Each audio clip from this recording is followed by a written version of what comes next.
Live from the ESPN 1280 studios in San Luis Obispo, it's time. It is Living the Run. We're not just chewing the fat, we're getting rid of it. We are your home for everything health and fitness. Living the Run is being brought to you by Puma Aquatics, Standard Process Nutrition, Peak Performance Massage, and to the chiropractic team at Slow Wellness Center. Here are your hosts for Living the Run, Rex Stevens and Paul Tarek. Welcome to Living the Run. Thanks for joining us. I'm your host, Rex Stevens, along with producer Max Woodcock. But no co-host today. Max, I'm starting to get concerned. We had Paul miss now. This is the third week in a row. It's a little trifecta for Paul Tarek. We were super happy to have Adam Melhuse in last week to co-host, fill in. If you didn't get that interview, Adam did an absolutely incredible job as a co-host, and it was a ton of fun having Eric Burns from the Arizona Diamondbacks, MLB Network, and radio host himself up there, and now turned triathlete. That was good stuff. So look us up on livingtherun.com for that podcast. You can go on to Facebook and find us Living the Run there as well. But what does that mean for me there, Max? Two co-hosts. They're both absent today. It's just you and me, man. Dropping like flies. It means you're the central figure to the show, man. That's all. Just a good thing. Central figure. I've always loved radio. It's a real treat to actually be on here, to be able to talk everything health and fitness. And I grew up in the Bay Area. Gary Radnich's one of my favorite guys. And I start to think about Ralph Barbieri. Barbieri, the Razor up there. He ran a show for a long time. He ran it with Tom Tolbert, Mr. T. And, I always kind of joke to myself, we got a Mr. T ourselves, and Paul Tarek is the co-host there. He's got that same raspy voice that Barbieri has, that people just draws people in, and no Tarek tonight. I know Paul is actually suffering a little bit with a sore throat, and he's still got to get into work. And actually a great topic today. I'm excited about today's show. We got Dr. Dan Murphy on, who's an expert in aging. He's going to talk about antioxidants. He's going to talk about vitamins and supplements and kind of some of the latest there. I looked at this guy's schedule. The guy is he's actually speaking 52 weeks a year. I looked at his seminar schedule. No time off, Max. The guy is all over the country. He's all over the world talking on some of this stuff, and it should be really fantastic for our listeners, because I know a lot of our listeners were participating in weight training, we're participating in triathlons, we're participating in marathons, we're out there exercising, and the goal is to rehabilitate the body, to recover fast, to be able to do the next workout and to improve.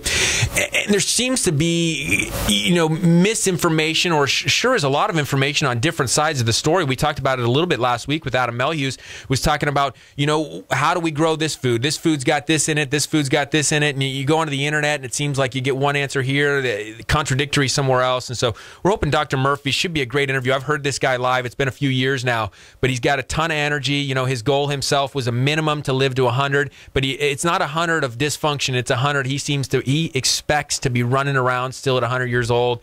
He studies well. He's got a photographic memory, a lot of energy, and he's a fun guy to have on the show. So maybe a couple tips for our Paul Tarek to get this guy back in the studio next week. No, I'm really excited. Like we were saying about last week, you heard a lot about nutritionism science, and it kind of goes whatever way you really want to focus on. It can be good if you want it to be good. It can be bad if you want it to be bad.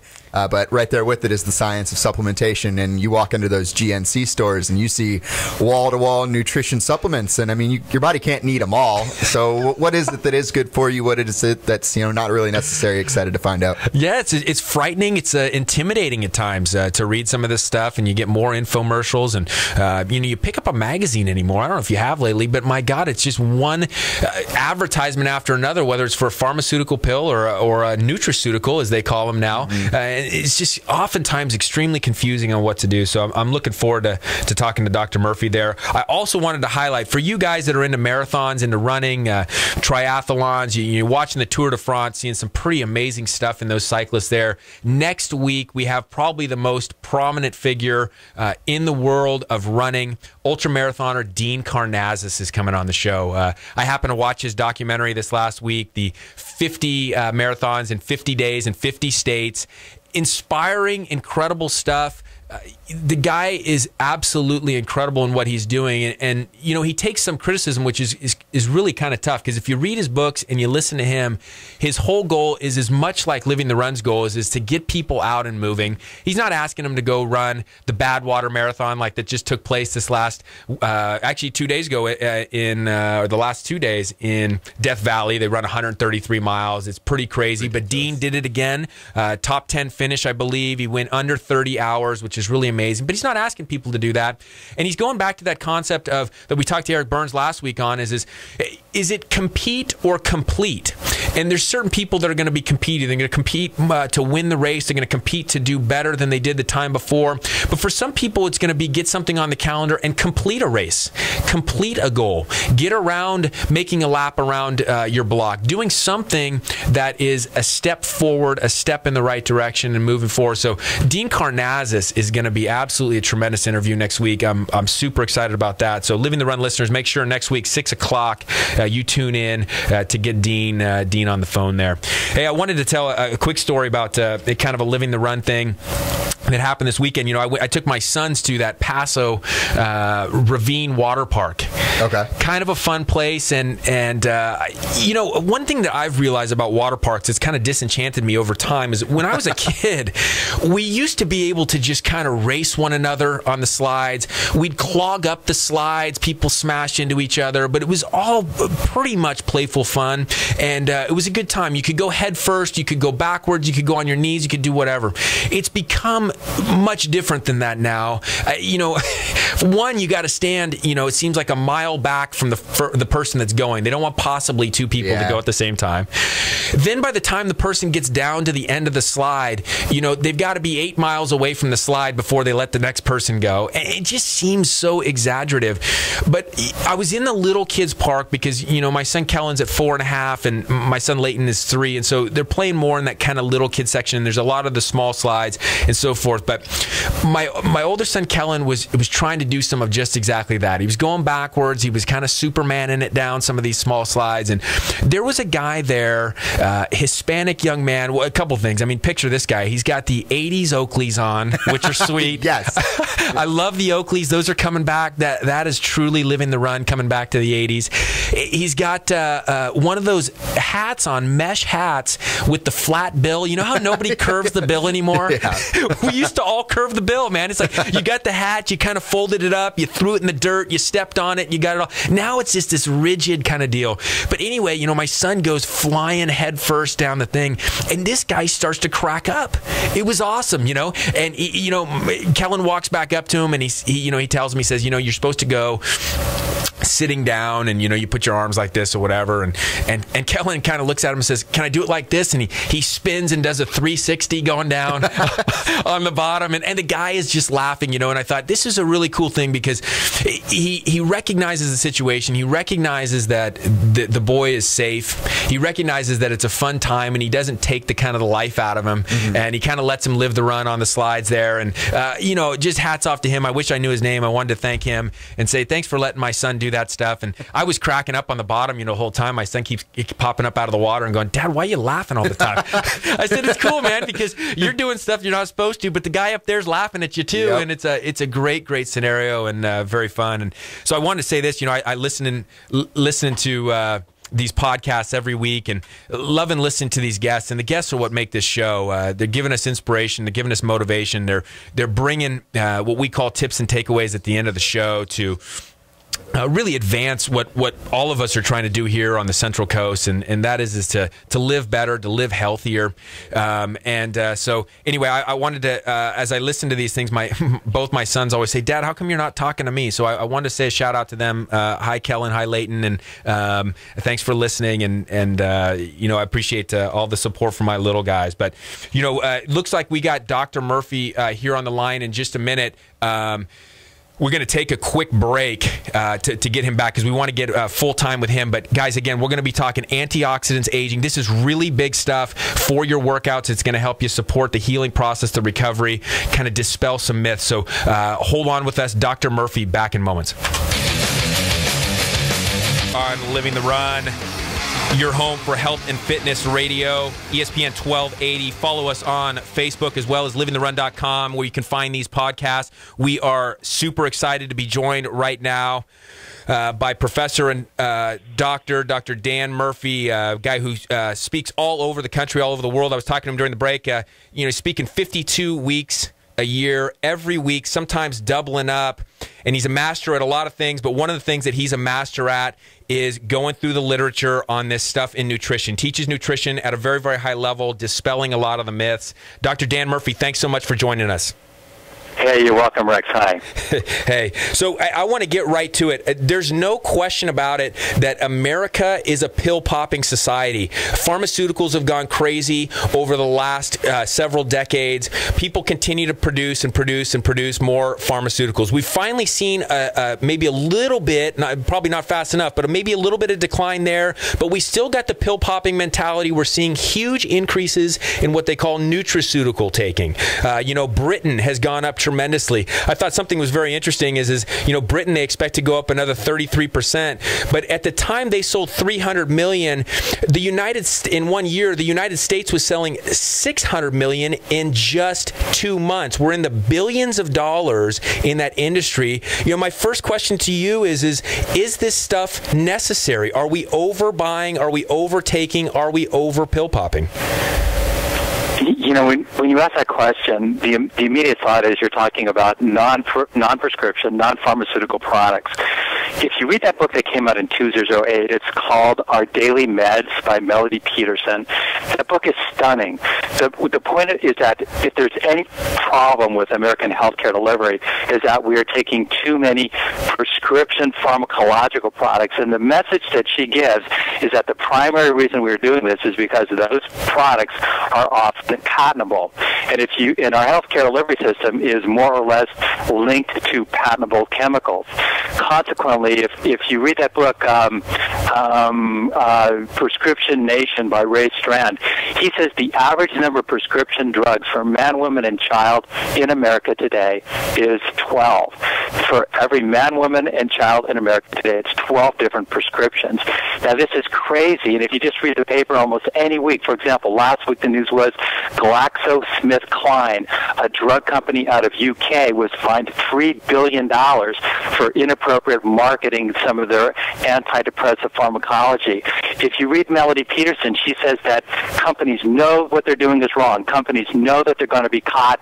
Companies know they're going to get fined, so they just use it as a part of overhead. As long as the fine is less than the profit, they say, what the heck, we might as well do this. I think America is way over-medicated. On the flip side of that, though, when you're talking nutraceuticals, I'm not negative at all. In fact, I think the problem is not too many nutraceuticals, it's too many prescription products and pharmacological products that are patentable. I'm not negative on nutraceuticals. In fact, I'm a pretty big advocate. I take them myself. My family takes them. We're not crazy. I take basically 8 products. I don't think you have to take 100 products like Jack LaLanne did. I think there's reasons and logic and science behind why all of us should probably take about 8 products on a regular basis. Let me get in there then. So when we talk about taking these products, one of the next questions has to be, where in the heck do you get them? Because the marketing has gotten so out of control, as you mentioned, in the pharmaceutical industry, I would argue that the marketing has gotten out of control in the nutraceutical industry too, and the allowance for who can sell them. So now you've got somebody going to Costco, you got somebody going to your local grocery store, and then you got somebody going to Whole Foods, or you got somebody going to a naturopath, a chiropractor's office, a wellness office of some kind. How does the consumer better educate themselves to know what products to get from a standpoint of absorption rates and actually helping their cells, helping their recovery, if you will? I think that it is literally impossible for the consumer to figure it out on their own. I think it is actually very difficult for a professional to figure it out. Guys like myself, I've been working at it now for 34 years, and I still think I'm learning things every day, trying to figure out the best way to go with these various products. But in my heart, I believe that the best protocol at contemporary time is to rely upon a professional, someone who is licensed, someone who is trained in the understanding of the biochemistry of these products, about absorption rates and other problems and benefits that these products might have. And consequently, usually those professionals can recommend brands that are of the highest quality. I am somewhat skeptical that people should self-medicate with these products, even though they are not pharmacological. I think that it is a bad approach for people to do this on their own without appropriate coaching from a trained professional. So I don't think people should just be going to any old store and picking up these things, or relying on some of the help that might be at these stores who may know what they're doing or may not know what they're doing. I think that they should rely upon trained professionals, in my opinion. We're talking to Dan Murphy, Dr. Dan Murphy here on Living the Run, ESPN 1280, The Ticket. Dr. Murphy, one thing that we talk a lot about, or you hear a lot about in the news, is about antioxidants. Talk a little bit about this. Talk about the way cells make antioxidants versus the antioxidants that we need to obtain from food, and how can somebody increase the probability that they're maximizing their antioxidant potential? When one talks about antioxidants, they should be broken into two separate discussions. The first discussion is exogenous antioxidants. These are antioxidants that your body cannot make. They must be in the diet.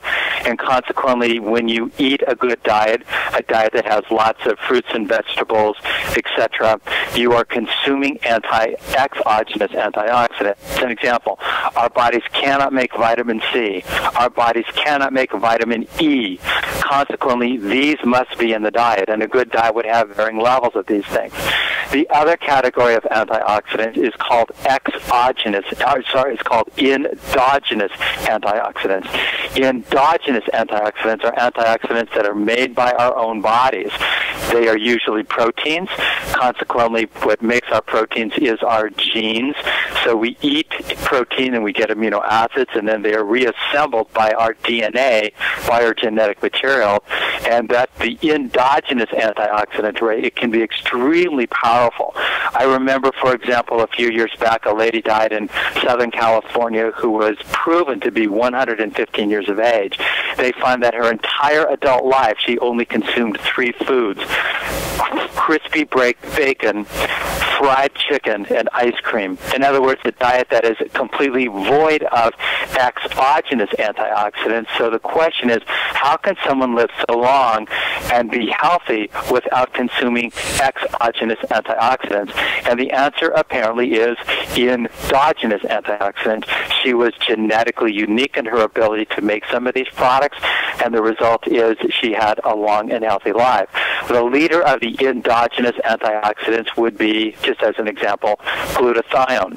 Glutathione is a protein that is only 3 amino acids long, so I guess technically it's not a protein, it's a peptide. But there is a number of nutritional strategies that people who know what they're doing can advise one on to elevate their endogenous antioxidant glutathione. And so we coach people on these things. In fact, of the 8 things I do, 2 of the things I do is to ramp up the production of my endogenous antioxidant glutathione. Max and I are sitting here cracking up in this studio. We're starting to think about co-host Paul Tarek, who would have been in here. He would have loved to hear you say he could eat some bacon, fried chicken, and ice cream. He often talks about that he gets the rainbow every day with his Fruit Loops or Fruity Pebbles type of thing. Interesting stuff on the endogenous stuff, and I think that's something that most people don't quite understand. Would you agree? I mean, it seems as though everyone has heard about the vitamin C, the vitamin E, and those types of things, but it just doesn't seem like that is nearly as profound in the marketing up at this time, those endogenous antioxidants. I would agree. I find that even most professionals are a little bit foggy on it. I know that when I do my weekend gigs, my weekend classes, when I teach my college class, that there's a lot of misunderstanding. Almost everyone acts like that. But I think you're starting to break up there. Are you still there, Dr. Murphy? It looks like we lost Dr. Murphy there. We're going to try to get him back on the line, talking endogenous and exogenous antioxidants. And this is, this is a huge topic, and I know that's a topic that we talk about a lot in our clinic. Same thing is that there seems to be a lot of misunderstanding about these things, and you even see literature that says, hey, you take vitamin E and it decreases your risk of cancer. You take vitamin E, it increases your risk of cancer, and you kind of run into a mess. Good, we got Dr. Murphy back on the line. Sorry we lost you there. Hey, I wanted to get to this with you if we could. This is a show with a lot of people who we're encouraging to get motivated, to get moving. It's called Living the Run. We're trying to get active and so forth. But we also have a lot of people that are very, very competitive, people competing at the highest level. Next week, we're going to have Dean Karnazes on, one of the top ultramarathon names. He just ran 133 miles out in Badwater, the Badwater Marathon there in Death Valley. Talk to us a little bit about athletes and aging when we start to talk about physical exercise and exertion and the increase in free radicals and such, the increase in need for some of these antioxidants to be able to recover and age appropriately.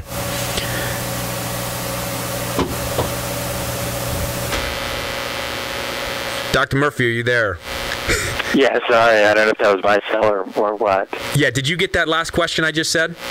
No, I did not. Let me start that again. I apologize. We lost you. I wanted to ask you this. With regards to athletes and aging, this radio station has a lot of people competing at a very, very high level, as well as people just getting out and trying to get active for the first time. We're saying next week we've got Dean Karnazes on, ultramarathoner, very popular guys. His books, documentary, just finished the Badwater Marathon there in Death Valley, 133-mile run. Talk to us a little bit about exercise and aging, or this concept of free radical production with exercise and how that's affecting cellular tissue and how we might be able to combat some of the exercise-induced free radicals. Well, what I would tell you is that the guy that started America exercising back in the 60s, he's still alive. His name is Ken Cooper, cardiologist in Dallas, Texas. He's in his 80s now. He's still in clinical practice. And Cooper clinics are really throughout the country now. If you read his original work, it's called aerobics. In fact, he invented the word aerobics. But what almost no one understands is that after 26 years of research at his facilities, he wrote another book in 1994 called The Antioxidant Revolution. And if you read that book, it's pretty spooky, particularly for some of your ultra marathoners. It's a very spooky book because he says that some of his earliest diers are his best exercisers. And he says the reason is when you are exercising a lot, you need a lot more energy, but some of the oxygen that you suck in order to make that energy is converted into free radicals. And it is free radicals that are damaging our cells and shortening our lives. And so Ken Cooper talks about it all the way back in 1994. He mentions the autopsy of his friend Jim Fix, who wrote the complete book on running, and he dies of a heart attack right after he did a 4-mile jog. He was 54 years of age. In fact, when you talk about ultramarathon, just last Thursday in the San Francisco Chronicle, there's an article on ultramarathoner, and they profile that guy, Micah True, who was 58 years of age, died while out running. He's an ultramarathoner. He's only 58 years of age, and he's the guy that was profiled in that book by Christopher McDougall called Born to Run. If you read The Primal Blueprint by Mark Sisson in 2009, if you read Sugar Nation by Jeff O'Connell in 2010, if you read The Paleo Solution by Rob Wolf in 2011, they're all essentially saying the same things, and that is the more you exercise, the more you need to supplement with antioxidants in order to neutralize the free radicals that you are generating. These guys are very adamant that exercise is a bell-shaped curve, meaning you do none and you're in trouble, but if you do too much, you're in trouble. That optimum is somewhere in between, and Ken Cooper is adamant the more one exercises, the more one must rely on endogenous antioxidants and exogenous antioxidants. So strategies to develop both are probably critically important in direct proportion to the amount of exercise that people do. I often think of that, you get the Tour de France going right now, and sometimes you look at some of these guys and they're doing some absolutely amazing things as far as how fast they're going on the bike, how long they're going, and at what intensity. But you sometimes look into these guys' eyes and their faces, and they look like they're 100 years old. I mean, they look like they're actually, kind of wasting away. This is actually true then what we're seeing? We're seeing actually these people that we would kind of classify in this society as the most fit actually are aging themselves faster, is what you're saying. That's exactly what I'm saying. And again, I'm not alone. All of those authors I just kind of ripped off, they talk about it. And just look at some of our contemporary best exercisers. You look at guys like Lance Armstrong and the struggles that he's had with cancer. I mean, if you read Ken Cooper's book, he talks about people like that. He talks about how some of his less than best exercisers truly outlive his best exercisers. In fact, the old joke, you don't need to exercise, just be a pallbearer for your buddies who were exercisers. Exercise is good, but exercise is good to a point.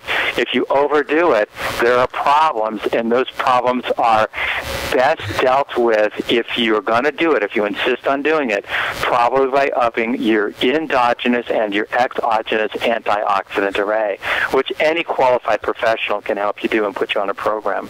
Simple question then. What are, you talked about taking 8 things, and I know that the listeners out there, one of the beefs on some of the pharmaceuticals has always been that when you take one med, it gives you, 3 side effects. It gives you 2-3 more medications, and then those ones give you more side effects, and before you know it, you're on what you said, a dozen different prescriptions.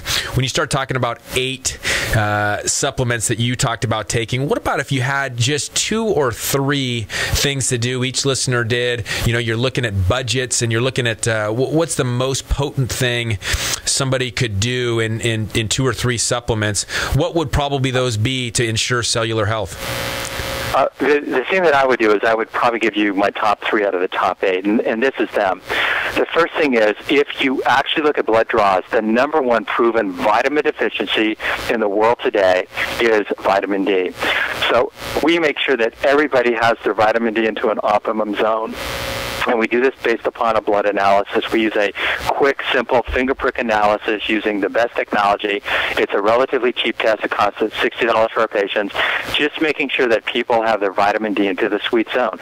Now, if they're in the sweet zone, then we're happy. But anybody that has lower than 25 nanograms per milliliter, we put them on a vitamin D supplement in a specific effort to get them up to somewhere around 50 nanograms per milliliter. The next thing is that if you look at the studies on omega-6, omega-3 balancing, what they realized, for example, last year for the journal Molecular Neurobiology had that study by the geneticist physician out of Washington, D.C., Artemis Thermopoulos, and she flat out says your nervous system cannot work optimally unless it's in a certain zone of balance between the omega-6s and the omega-3s. So we tend to put people on omega-3 essential fatty acids. Again, we do it after we do a very simple finger prick blood analysis from a lab out of Georgia. The lab costs us $111. We do it on essentially 100% of our patients, and we find that nearly everyone is out of the optimum zone. So we know what it is, we do the analysis, and we put them on that. And then, of course, there is the Nobel Prize from 2009, Elizabeth Blackburn from UC San Francisco. She gets the Nobel, shared Nobel, for telomeres. And if you remember the study from the American Journal of Clinical Nutrition, July of 2009, those that took a quality multiple vitamin antioxidant supplement every day for more than 5 consecutive years had a significant lengthening of the telomeres, which is the best marker of one's biological age. So we recommend a quality multiple vitamin mineral supplement for all of our patients, yet we are sensitive to the writings of geneticist George Brewer out of the University of Michigan, where he says excess copper in your multiple vitamin mineral supplement may be a contributor to cognitive decline and even Alzheimer's dementia as a consequence of ramping up the productions of your free radicals. That came out earlier this year in the Wall Street Journal, but we've known this from the literature for about 9 years now, so we're real sensitive to that.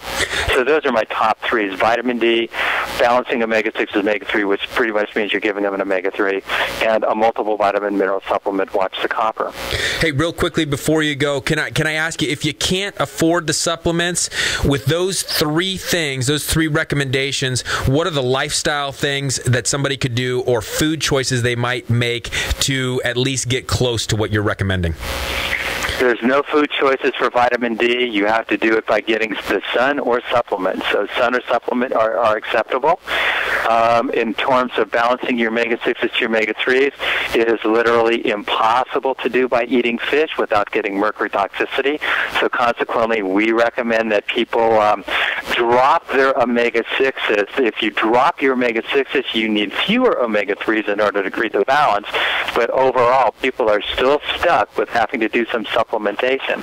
When you come into a quality antioxidant multiple vitamin mineral supplement, I suppose you could always consume 10 servings of quality plant material that is organic and pesticide-free, and you could probably get somewhere in the ballpark. But still, it's almost impossible to do that. Almost everyone is going to have to depend upon taking a quality multiple vitamin mineral supplement. But eating good food will definitely, take the edge off. If you read Michael Pollan, In Defense of Food from UC Berkeley 2008, he's not in favor of people taking supplements. He says eat food. The better quality food you eat, the less likely you're going to have to rely on antioxidant supplementation. This is incredible stuff, great stuff. It's the best stuff we've had on nutrition on this show to date.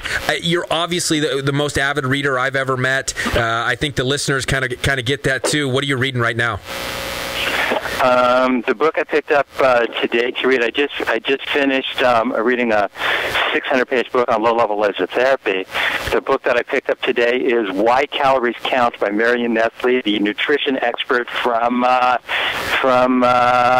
New York University. Fantastic stuff. I hope to have you back at some time. I know we could talk about so many different topics in even further in nutrition. And I know that you're going to be living to well over 100 years old. I know that you've stated that, so we got plenty of more chances to get some interviews from Dr. Murphy. Thanks so very, very much for helping our listeners live the run and hopefully be able to take a couple tips tomorrow to start living better and get those cells to age appropriately. Hey, anytime. Thanks for having me on. Thanks, Dr. Murphy. Awesome stuff from Dr. Murphy. We will talk more about it when we return.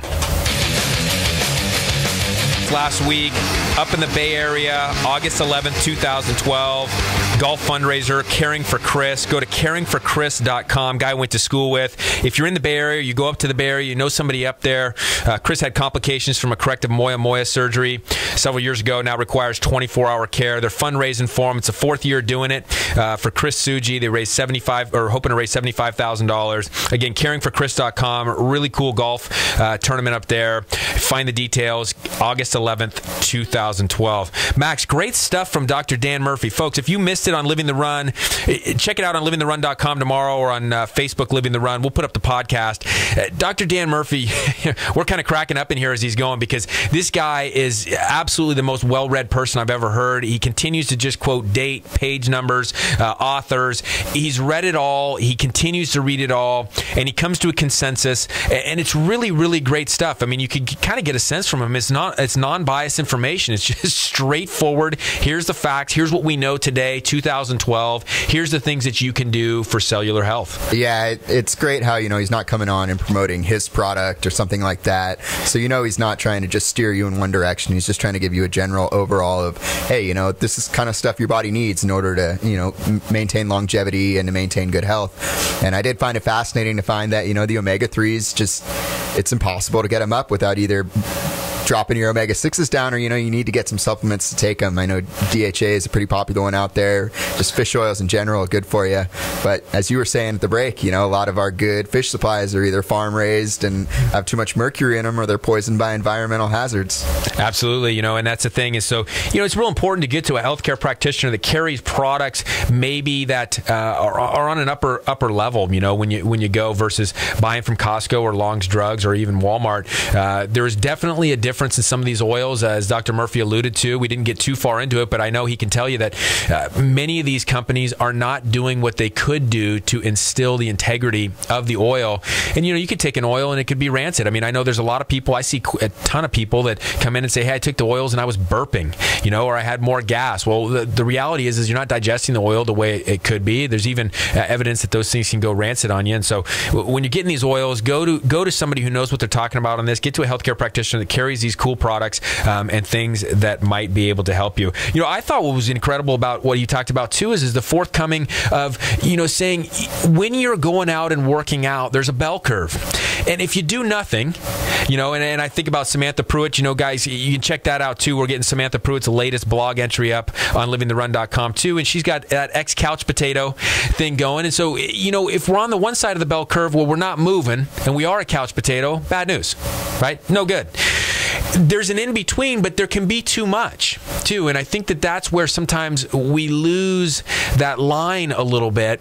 And so when we get on the extreme fringes, as you mentioned, Dr. Cooper kind of brought up when Dr. Cooper talked about these aerobics, is that we can actually die early, or we can actually age ourselves or accelerate aging via exercise. And I just don't think that's too much in many Americans' heads, because the overwhelming majority is looked at as that sedentary, that obesity, that lack of movement. But the fact is that you can overdo it. And so, he gave those recommendations. He gave the recommendations of the vitamin D. He gave the recommendations of the omega-3s, balancing out your omega-3s. And then he gave the recommendations of the multivitamin and mineral supplement. And the key there, I think, is the whole food multivitamin or mineral supplement. We're not just going into some random synthetic pill that ends up, you see in an x-ray in the stomach, you see a collection of 20, 25 of those. Yeah, and a lot of the stuff out there, you look and you see, and it is so synthetic that it is a little bit deterring to say, oh, which one do I choose? These things aren't exactly cheap,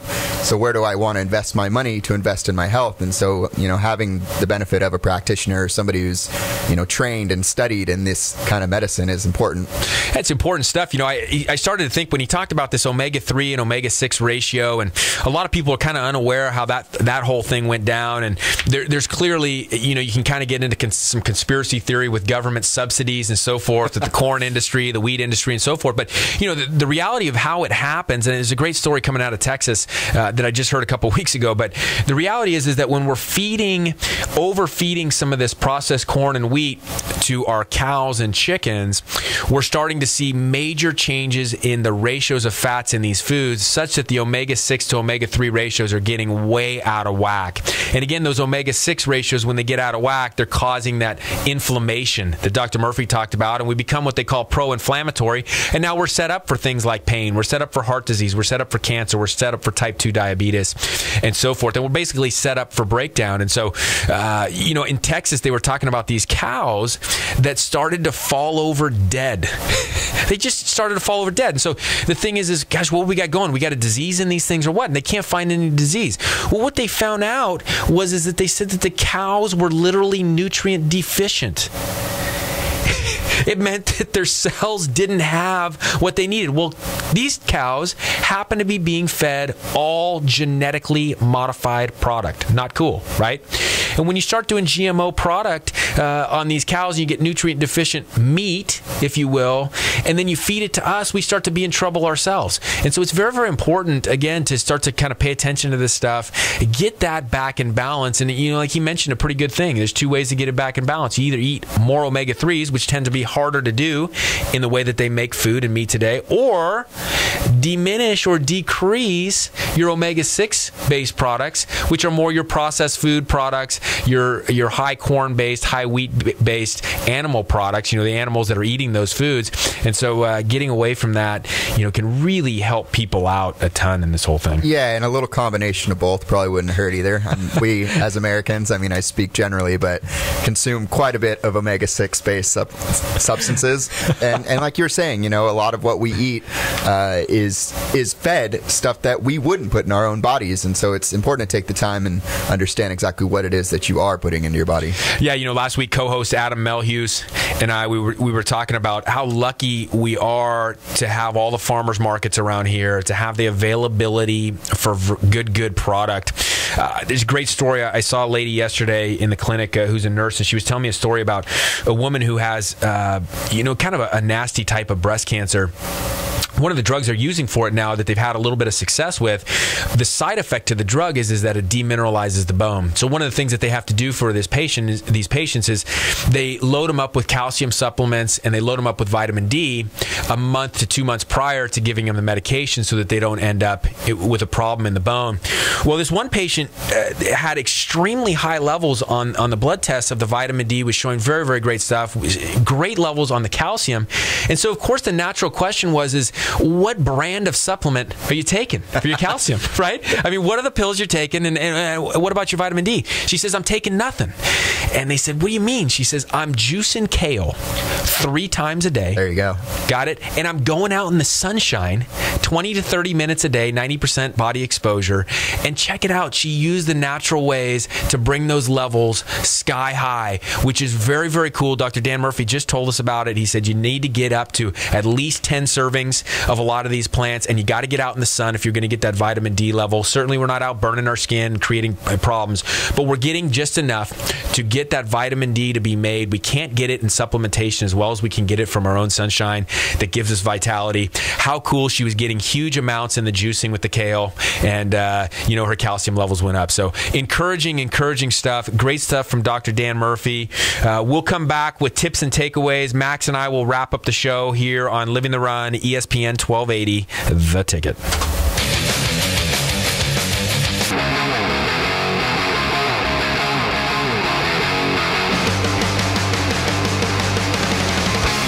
We're back with Living the Run. Max and I were talking during the break about who Dr. Murphy was talking about. Lady lived to be 115 years old, entire adult life, ate 3 things: fried chicken, bacon, and ice cream. You know, sometimes there's just kind of genetic phenoms that come about. And, you know, next week we're going to have one on the show. Dean Karnazes seems like a genetic freak. You know, when you look at that movie, 50 marathons, 50 days, 50 states, we were just talking that, you know, after 50 marathons, he had 75% less destruction in his muscle than the average person would have after one marathon. It's just absolutely incredible what that guy is doing. Hey, Max, were we actually on the air this week? Because I know last week we made it. You know, I wanted to do it.